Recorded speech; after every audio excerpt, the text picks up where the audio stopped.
Yeah, it's just going to be, you know, an opening statement from you on anything you wish to say, and then we will just sure. Just ask away from Hi, Kirk. Carrie. Sorry, Carrie, do you mind? Let's see how are you again. Yeah.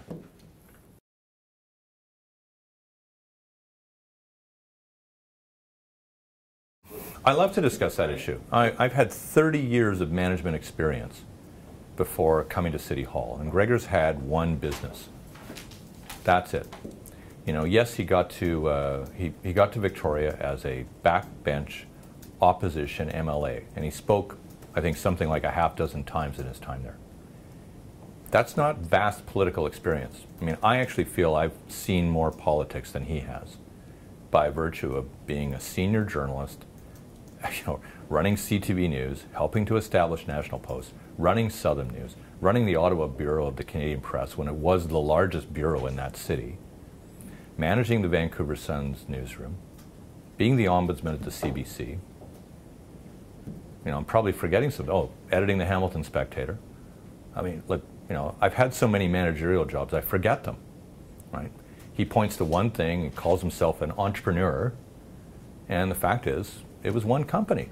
Okay, I respect that. I worked in, my first job as a kid was in a juice factory. I understand juice factories very well. I can tell you exactly how juice is comprised. I can give you probably the formula out of my head about how it is. And I know how they're canned, I know how they're shipped. I know the ins and outs of a juice factory. I worked in a juice factory for about 4 years as a teenager, all right? So, you know, if that's his view that I'm inexperienced, yeah, I'm inexperienced at City Hall. And if he thinks then that only incumbents should stay there, then get the bylaws changed, get the charter changed so that you get the job for life. I mean, if that's what he really thinks. But I think what he basically says is, you know, he's a new guy, I want to keep him on the mat. I don't want to let him in, I don't want to give him any credibility that he might be an experienced manager. But I have more management experience than the mayor does. Not even close.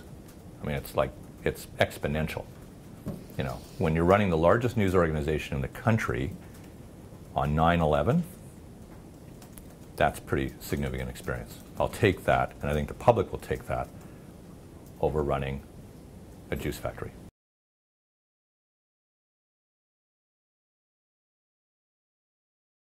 Well, these are the best jobs I've ever had, and I want to make sure they're the best jobs they lose. Right? So you know, when I get on Twitter, and I got on Twitter before those people got on Twitter, but when I'm on Twitter now, I raise my hand and say something. I actually engage. I actually do my own tweets, right? You know, Kirk LaPointe is Kirk LaPointe.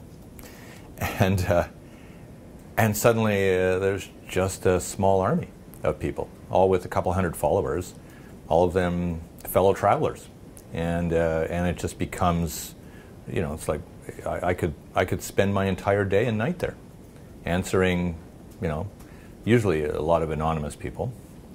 And it's the nature of the beast. Social media doesn't always, you know, it's a lot more heat than light a lot of times. And 140 characters, as you know, you've heard my answers today. Not many of them would fit into that. And be a zip file anyway. Yeah, so there's a little bit of that. You know, when I started, you know, I said pretty clearly there had already been some attention on personal lives involving candidates, and I decided before I even was a candidate for NPA that I was going to send out a statement, which was, you know, your private life doesn't have anything to do with your public life, and it needs to be segregated. And I kind of expected that if the race got tight, that it would get a lot more personal. The first wave of negative ads came out, and they began raising questions about where I lived, where my family was, right? And I get the argument that, you know, you live on UBC campus, therefore, you know, you don't really qualify and all that kind of stuff. But really, they've made, you know, they've decided to harass my family by basically putting commercials out about where I live. I mean, that's just what it is, and that's how they roll. And they've encouraged people on Twitter to do the same thing. And so, you know, in my case, you know, I am prepared to pay that price personally, but my family shouldn't have to, you know. And you know, if we're going to go down that road, I mean, that's a pretty ugly road to go down, about where each of us lives, you know. Okay about that, you know. You want to keep doing commercials about where I live, do you? Really? I think the public sees what that is. Like, it's nasty personal business, and it goes right to the edge of the line. And I don't think it's becoming. It's not what I got into this for.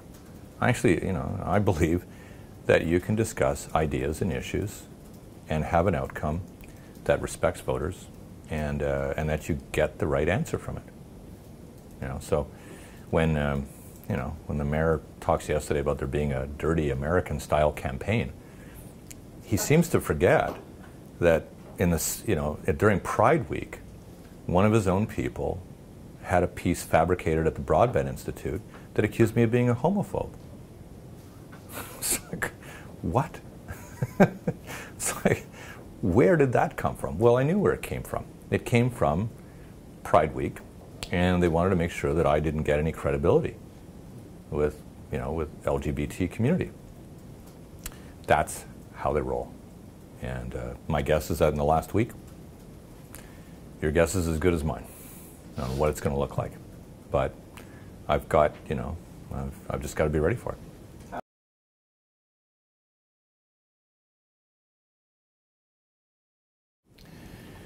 Well, I believe that you can have a great economy and a great environment at the same time. I don't believe you need to make a choice. Right? And I think that differs me from Gregor Robertson, who has made a choice. I think he is ashamed of a big part of our economy. He boasts about 7 office towers going up, but he fails to understand that more than half of these office towers are occupied by the resource sector and the services that support them, the legal and financial services. It's really important that we absolutely attract the new technology companies, and that we invest heavily in trying to support the procurement of that. But I went a couple of weeks ago over to the Port of Vancouver here.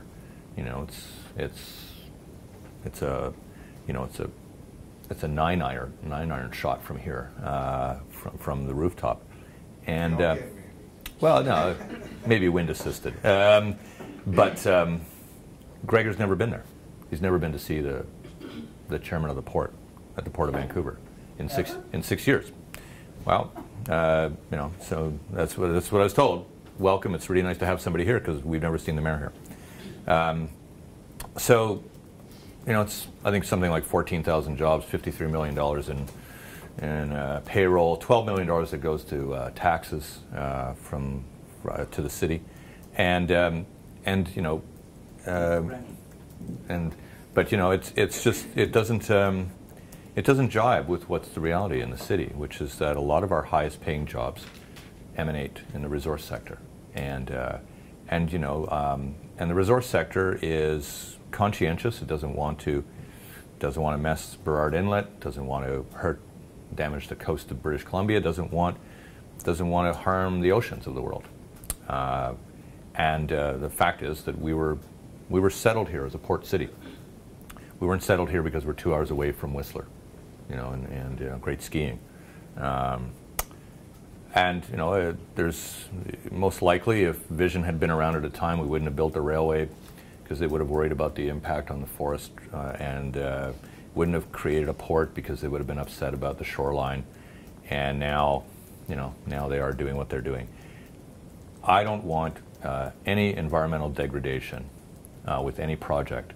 I've been really clear about that with the Kinder Morgan twinning pipeline project. I believe that if the National Energy Board approves it, and I think it's going to be a real struggle, if they approve it, then it has to be a world best project.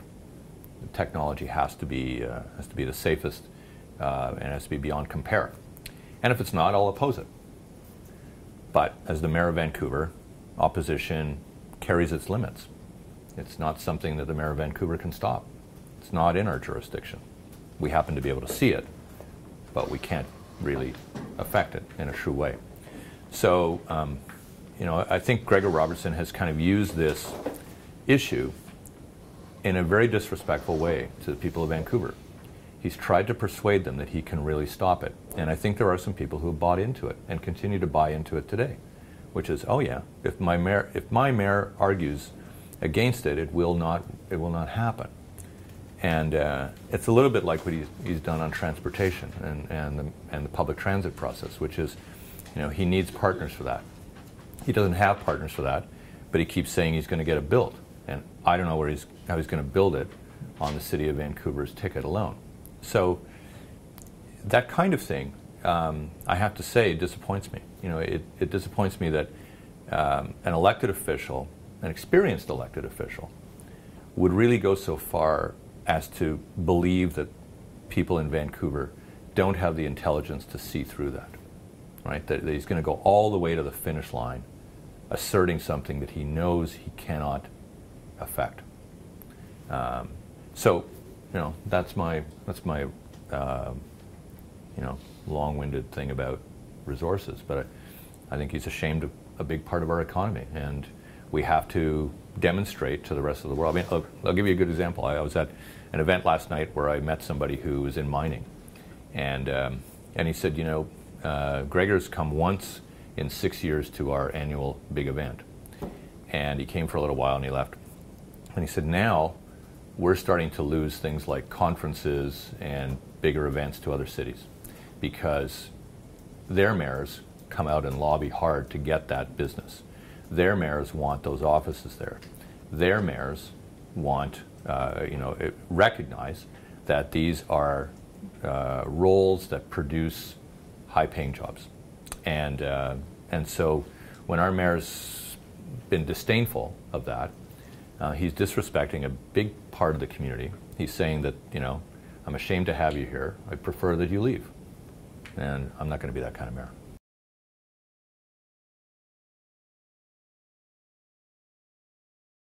The city has to use all of its instruments, but its instruments are limited, right? We've been talking about housing affordability in the city now for well more than a dozen years. I mean, prices began to really, at about the turn of the century, began to go northward very quickly. And, having worked in the other newsroom, I mean, I can't tell you how many times we were all expecting that at one point someone was going to release a report to say that, the housing bubble was bursting and suddenly the prices were going to come back down. And, I think we had those ideas prepped 30 or 40 times over the number of years and never materialized. It's a story that's never been written. So, with that kind of just constant pressure upward on prices, the city has its limitations in what it can do. What I've said is that probably the most sensible thing we can do is to bring ourselves back to this revitalized city plan discussion and have desired outcomes of that and look for the creativity inside that discussion. So the desired outcome would be seniors housing, because we actually have an approaching seniors housing crisis in our city. We're going to have a lot more elderly people with a lot less place to live. First-time home buyers, because I think that, again, there's some creativity that can be brought to bear on developing property for first-time home buyers that are looking at a really affordable entry point. And then young families, the young families that are really caught in the squeeze, where there's like two families living in a single-family dwelling in parts of the city in order to just barely make ends meet with it. So those three outcomes, I think, would be pretty important. The journey to that is up to the people who participate in the process. I'm not going to prejudge that, but I think by revitalizing city plan and by getting ourselves going on this, we'll have a better chance of having a sustainable, attainable housing economy here. Right now, it's broken. It's badly broken. There's spot rezoning. There's density deals that are being done all over the city, and it's so ad hoc that even the developers tell me that they can't predict it. I mean, there's obviously a secret handshake somewhere that gets you the understanding of how the system works, but the developers themselves don't understand it. Does any of that change the cost of the You know, you're talking about what's the cost to rent a place or buy a place. The supply can adjust it a bit. I mean, there are some things that where, you know, like I'm interested in looking at what's been happening in Surrey with micro suites, right? They're very small spaces. I grant you that. They're, you know, but they're wired boxes, and you know, it may just be one of the answers, as might be stratification of basement suites, you know, with you know, with some adjustment to the building, as might be stratification of laneway housing. I mean, there are a number of things I think that the city needs to explore quite quickly in order to supply some options that way for first-time buyers. Still, the definition of affordability is a very curious one, right? I think we've stretched the limit on the word. And you know, the Vision Vancouver's idea of an affordable rental property under its Rental 100 program is a studio that's $1,100. It's a one-bedroom that's $1,400. It's a two-bedroom that's $2,200. That's their definition of an affordable rental property. So I guess if you say it all fast enough, you start to believe it.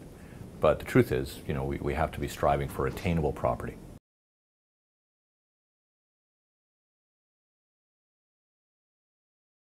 Well, a few things have not gone right in the last number of years. I mean, with you know, Gregor Robertson says, look, it's just a construction issue. Give us a few more years or whatever, and you know, the construction will be over and everybody will move freely again. I don't actually, I don't subscribe to that at all. I mean, I think the congestion is all over the city, and we, you know, getting from point A to point B can sometimes be a short distance that takes a long time. I've never seen such a struggle. But a few things I think we can do. First of all, the technology for traffic effectiveness is implemented in almost every other city. I think this city has consciously decided not to do that. I think that it wants to get people out of their cars at any cost, right? So it's, and you know, I'm fine to get people out of their cars to use public transit or to bike or to walk if they can, but I don't want to get them out of their cars angrily, and that's what's happening now. So what I've said is that, first of all, at certain hours of the day, we need to use the same Massey Tunnel Lionsgate Bridge idea, which is we need some counterflow lanes. Not too difficult. Get people into and out of the city effectively, not speedily, effectively. So you know, stop you know, getting them upset, not knowing when they're going to get home, or not knowing when they're going to get into their work. You know, it's a little bit of an exaggeration on my part, but I think it's within, you know, it's a political truth, which is that our biggest new pollution problem is the idling car, truck, and bus at the stoplight. So very modest measures in order to make sure that we have that traffic technology that permits cars, trucks, buses to move around. When it comes to things like the public transit system itself, you know, I am a proponent of the subway to go to Arbutus, but even if we get a great deal this afternoon, it's 8 to 10 years away. So we need a plan that's going to be 8 to 10 weeks away, and we need a plan that's going to get more buses along the key artery. Because we actually can apply more buses. They're not moving with the speed or probably with the frequency that is possible. So we could probably add more buses, and then using other arteries to shift the traffic around, giving people other options to get across town at particular times of the day, I think is a very sensible thing to do. I think it's our responsibility. So we do that, and you know, I do believe that our bike infrastructure at times has not been well built, and by well built I mean the whole process has not been done properly.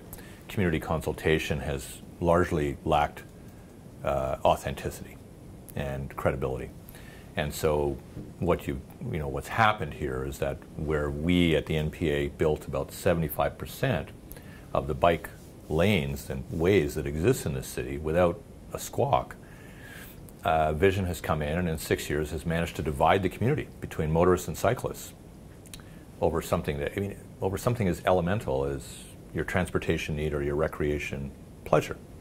Right? I mean, the bike's not a toy. For a lot of people, it's essential transportation. But we've somehow, you know, we've vilified each other.